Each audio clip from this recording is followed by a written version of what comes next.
Hey guys, what's up? Welcome back to Elise Reads and Speaks. Today I am bringing you the N is for Novella Book Tag. I was tagged by Ramsey over at Rajathon. Thank you, Ramsey. And I'm going to preface this with saying that March is going to be the month for tags because I have been tagged in a couple things that I've never gotten around to. And March is my month, you guys. March is my month for the tags. Okay, so we're just going to kick it off with this first one. N is for novella. So all these prompts have something to do with the letter N. Just for fun. All right, so the first one is N is for novella. Read a novella that you've read recently.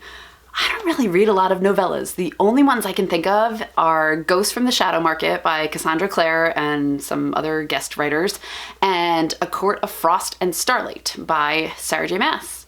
And that's all I can think of. I'm sure there's something else in there. I just can't think of it. Let's just roll on to number two. Number two, a book that focuses on neighbors. Okay, this one was difficult for me because I really don't think I read a lot of things but neighbors. I even did like a Google search to be like, have I read anything? And the list that would come up, I hadn't read anything. The only book that I could think of that had some neighbors in it was Dry by Neil Shusterman. And that was intense for those neighbors because there was no more water where they lived and they were all fighting each other, but it had neighbors in it. So N, there you go. Number three, N is for name. Name an author with the name that starts with N. So I don't know why this one was difficult for me. Maybe I just can't think today. Who knows? The only author I could come up with was Jennifer Niven, who wrote All the Bright Places. I'm not gonna recommend that book. I actually didn't like that book at all, but you know what? Her last name starts with N, so there you go. 4, N is for nuptials. Name a book that's centered on a wedding that didn't suck. The Royal We. This is my William and Kate fan fiction, and it was fabulous. 5, not aging well. Name a book that has not really stood the test of time. So I'm not going with a book for this one. I'm going with a play. I'm going with Taming of the Shrew by William Shakespeare. I'm a big Shakespeare fan, love Shakespeare.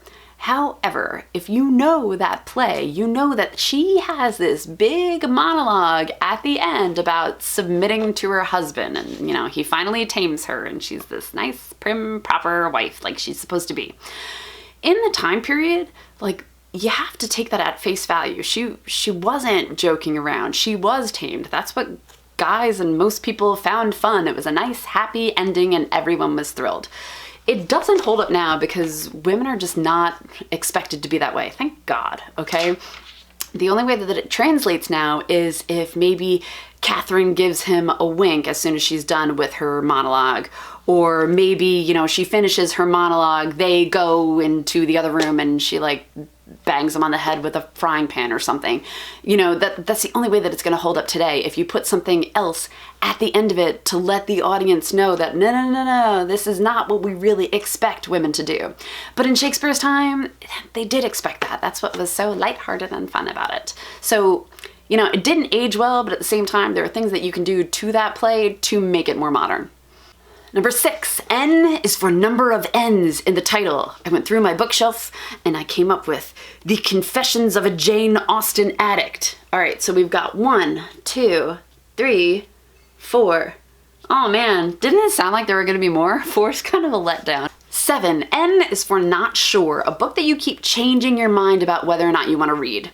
So I'm taking this in a slightly different direction.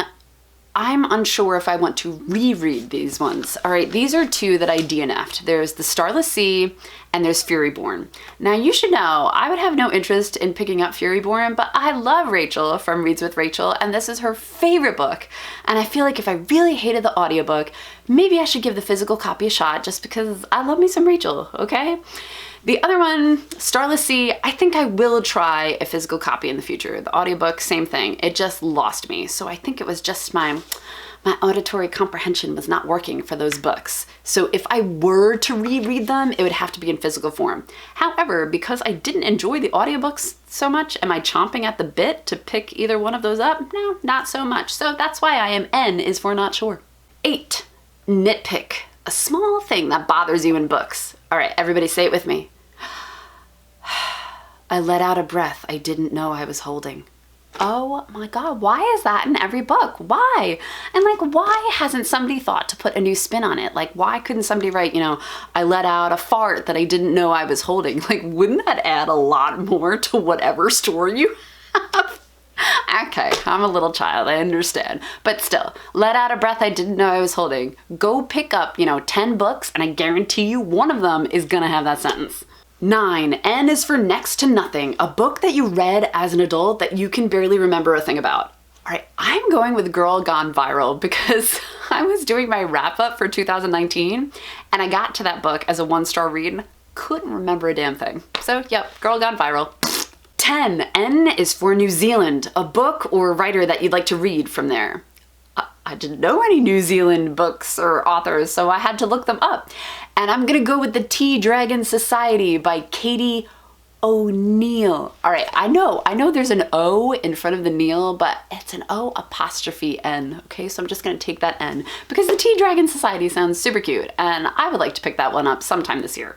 11. N is for nodding off a painfully boring book. I'm going with The Old Man and the Sea by Ernest Hemingway. I had to read that one in high school. It has still stuck with me as the most boring piece of crap that I've ever read. Fight me. 12. Next on my list. Next on my list is Belle Revolt by Lindsay Miller. I got this one as an ARC through NetGalley. It has since made its grand debut into society and I still haven't read it, so I need to get to that one. So that one is next on my list. And 13 is now it's tag time, so I have to tag some people. I'm really sorry if I tag people that have already done this. And chances are, if you've already done it, I've watched your video and I just don't remember it. So first I'm gonna tag Rachel, because I mentioned Rachel in this video. Next I'm gonna tag Tia and all the books, because I just watched one of her videos and I've really been enjoying Tia's videos. And who's a third one? Who's a third one that I can tag? How about Alex from Hooked on Books? Yes. So Rachel, Tia, Alex, and again, if you guys have already done this, I'm very sorry. All right, that's all I've got for you today. I will catch you next time, guys. Bye!